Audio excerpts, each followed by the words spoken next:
suur, pealtnäha natuke niisuguse sünge olemisega mees, paksude prilliklaasidega, juuksed metsikud peas ja tere, ma olen Henno.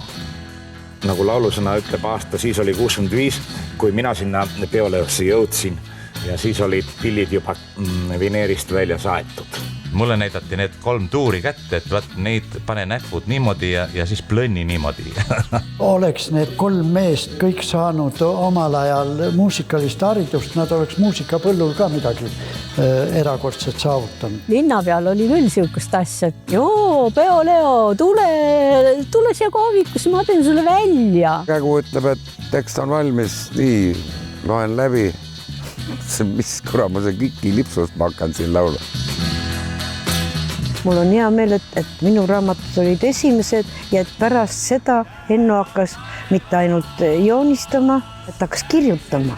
2 nädalat oli raamat ilmunud, juba ta nuhkis välja, et seal midagi on. Püüdsin täpsustada, et kas need valguskerad ja kui suured nad olid ja kuidas nad ilmusid.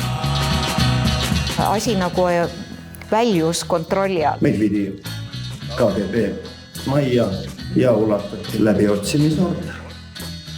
Sa ei arva, et see oli sul nüüd viimane hoiatus?